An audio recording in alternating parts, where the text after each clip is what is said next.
maghapon. Sobrang nakakapagod pero okay lang dahil sobrang enjoy na enjoy, guys. Ayan. Mula pa po sa pinuntahan po natin kanina and then dito po sa Osaka Farm. Dito po kami nagtagal ng sobra dahil ibig sabihin, mas nag-enjoy po kami dito, guys. Ayan. Yes, totoo po yun. With my kabady. Yan po ang aking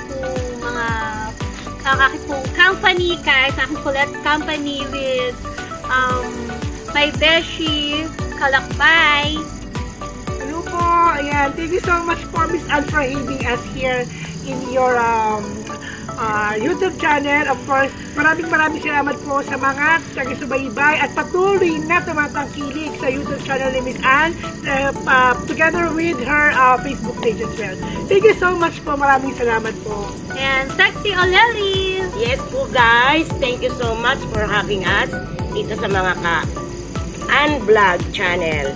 Sana po na nag-enjoy kayo kasi kami po ay na-enjoy po namin yung pag-stay namin dito sa Osaka Farm. At napakabait po ng mga service crew dito. May mga pa-freebies pa. At talagang napaka-solid ng place. Sana po, supportahan nyo din. Pumunta din po kayo dito. Thank you so much. Ayan guys. And of course, ang ating pong si Yayo Dove. Hello po.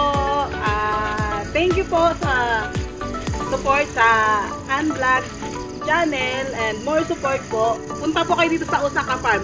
Promise, di kayo magsisisi. Ayan, of course. Siyempre, ang yaya na akin si Yaya Dove, si Dab. Hello, I'm Dab. Thank you. Thank you, Miss Anne. Nakarating ako dito. Ganda-ganda dito. The best. Thank you so much. And then, of course, ang ating po si Kuya D. Kuya D, ano masasabi mo dito sa Osaka Farm, Mama Deo? Thank you po at napasama ako sa vlog ni Ma'am Anne. Yeah, Ann TV. Napakasaya po.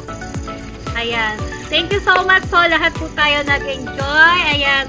Dito lang po yan sa Osaka Farm, Amadeo, Cavite. Yes po. Thank you so much. Thank you so much. Bye. Thank you.